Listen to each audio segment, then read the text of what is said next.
All right, y'all. It's your Summerslam Review for August 3rd, 2024. Prior to Roman Reigns appearing on the show tonight, I thought the pay-per-view was give it about a 5 out of 10, 6 out of 10. But then he boosted up to about a 8, so he gave it 2 more points for the pay-per-view. So Solo's been doing a lot of talking, just running his mouth, calling him soft, calling him a weak tribal chief. And then he's basically a self-appointed tribal chief. Cody called him a wannabe. Pretty much what he is, a copycat, wannabe, fake tribal chief, whatever you want to call him. But he's been doing a lot of talking. Now you're gonna get destroyed. The OTC, original tribal chief, is back in the building. We had 4 title changes. That's a lot for a pay-per-view. Had LA Knight winning against Logan Paul. That was predictable because Logan Paul's barely been on TV. Part-time here and there. He shows up sporadically. So he lost. LA Knight's your new US champion.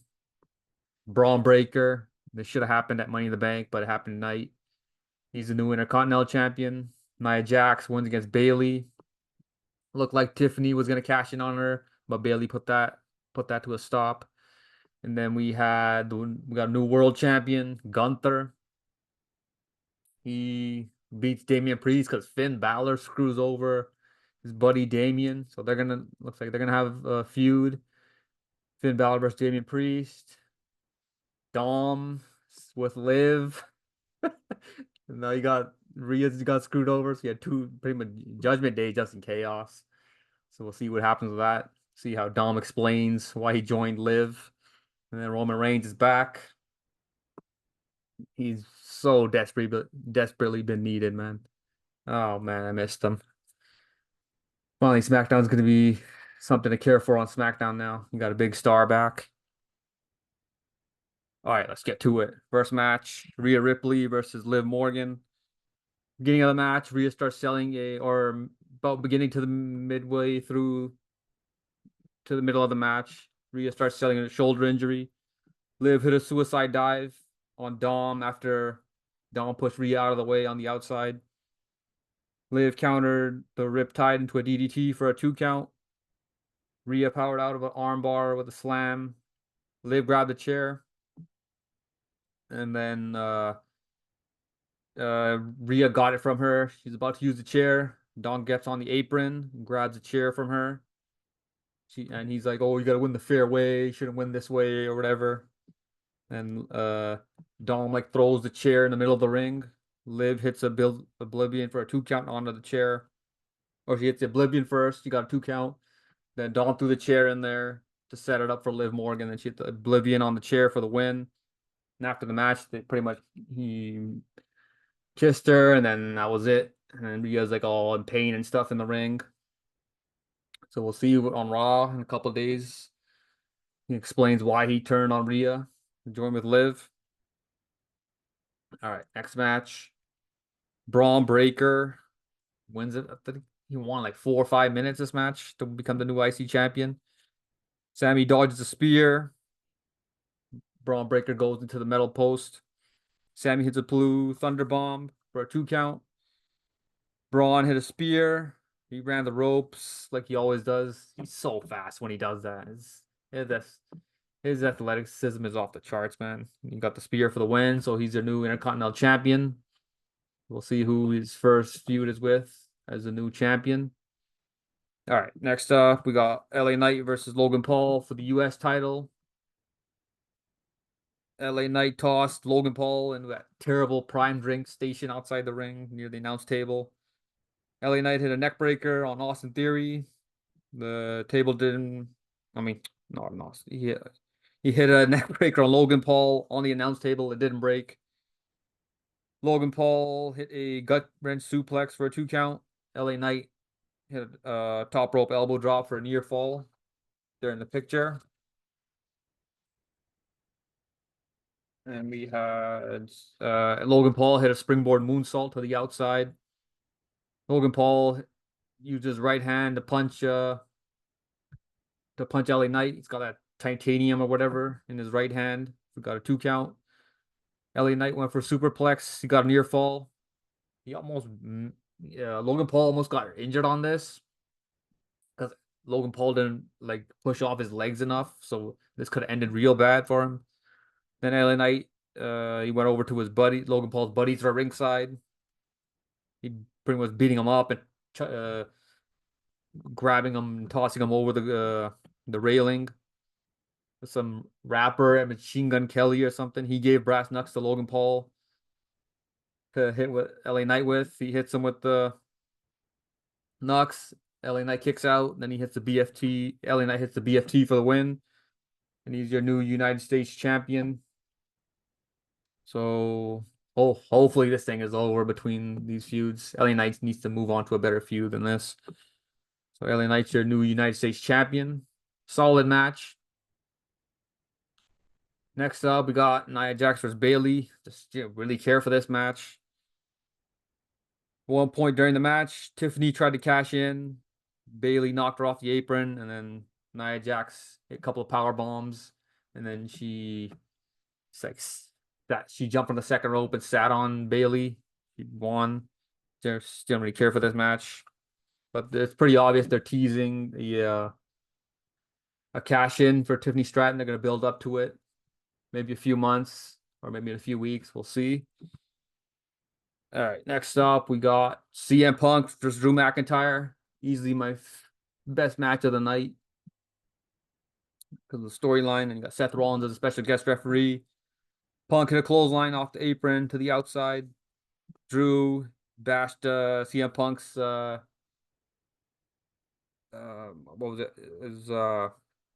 He had him like in a pile driver position, and he just bashed his face and his stomach off of the side of the announce table. Drew hit a catapult from on CM Punk under the ring. That looked brutal. And then Drew hit a power bomb on CM Punk for a 1 count. Then he hit another one. He got a 2 count. And throughout the beginning of the match, like somebody would hit a move, and the guy would kick out, and then Seth Rollins would go to count, and he wouldn't even get a 1 count. The whole time, Drew and CM Punk just kept staring him down every time this would happen. Early, like the beginning of the match, first few minutes of the match. Drew went for a chair shot. Seth Rollins grabbed the chair. Looked like he was about to let him just tee off on CM Punk with the chair, but he grabbed the chair from Drew. CM Punk hit an elbow drop for a near fall.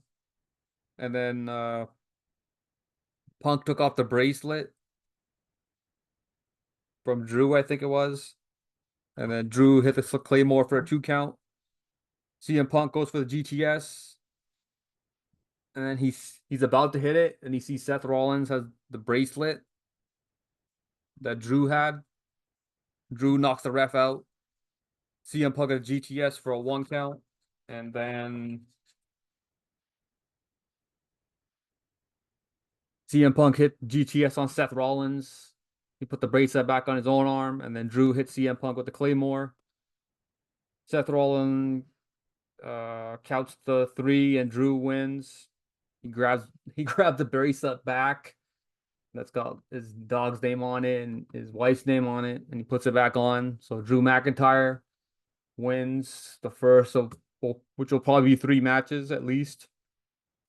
So we'll see what CM Punk says on Raw in a couple of days and how he responds to all of this mess. This is pretty similar to what happened in 1997 SummerSlam. There's a Brett Shawn feud going on, and it was Brett versus Taker. Shawn Michaels was a referee. Pretty much the same concept here. With all 3 guys having an issue with each other.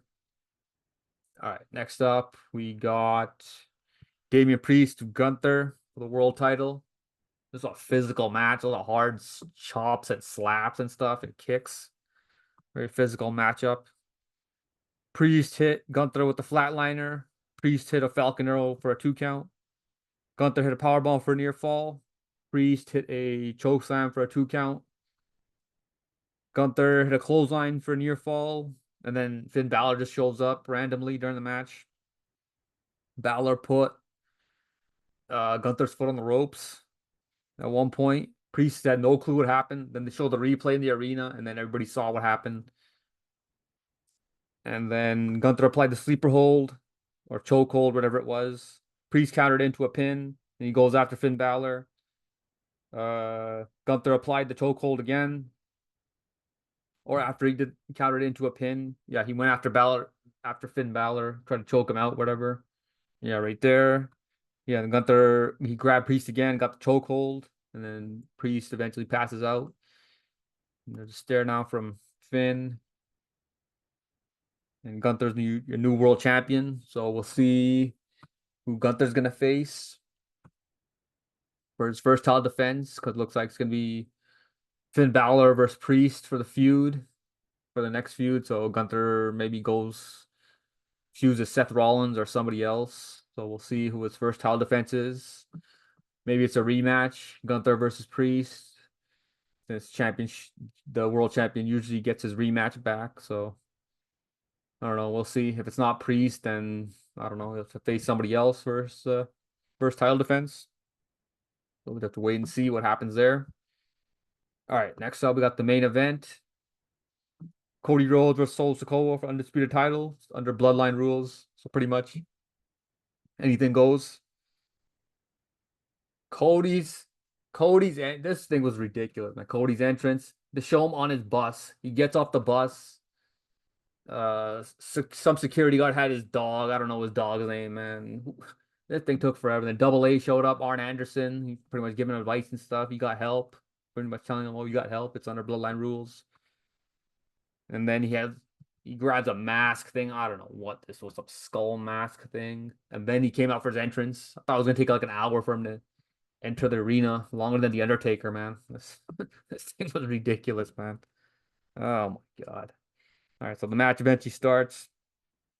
Solo hit a spinning kick, then he hit a couple of Samoan drops, got a 2 count. Cody hit an RKO. Solo hit a powerbomb for a near fall, and then Solo hit a diving headbutt with Cody Rhodes upside down in the corner of the ring. Then Cody Rhodes hit a moonsault, and he turned it into a crossbody while he was in midair. Cody Rhodes hit a superplex. The Tonga brothers, they show up, they attack Cody. KO comes out, attacks the Tongas, and Randy Orton comes out there to help KO. Randy Orton, it took him forever to get to the ring, man. First Kevin Owens jogged to the ring, and then Randy Orton. Oh man, it was hilarious. Oh man, he's almost 50 years old, man. God bless him, man. Took him a while to get to that ring, man. You know, he was gassed as soon as he got to the ring. He hit he had a couple RKOs, Tonga brothers, and then they pretty much Randy and KO ran the Tongas out of the crowd or through the crowd and then went to the back. Cody hit a crossroads for a 2 count, and Cody grabbed the steel steps. He hit him a couple of times, and then he went for a third shot. Solo speared him while this was happening, got a near fall. Cody hit a couple of crossroads, and then Jacob Fatu, this guy comes up out of nowhere. Savage, starts destroying Cody. Hit a moonsault on him in the ring, and then he put him through the announce table here in the picture. Solo hit a splash for a 2 count, like a diving splash off the top rope. And then Cody hit an RKO on Solo. And we got new theme music for the OTC, original tribal chief, Solo. You've been running your mouth too long, bro. He shows up, hits a spear. First hits Superman punch on Solo. Drop that fool. And he does the wow, monster pop, man, for that chant. For when the music hit, and then his new song, and then when he did the spear, the ooh part. Hit the Superman punch, hit him with the spear, stared down Cody Rhodes as he was leaving. It's 1-1. They're 1-1, one win and both guys gotta win it against each other. So that's a tease for not this year, probably down the line, maybe next year, 2 years from now, when they have the third rubber match, probably at WrestleMania most likely to decide who's the better man, pretty much, because it's 1-1.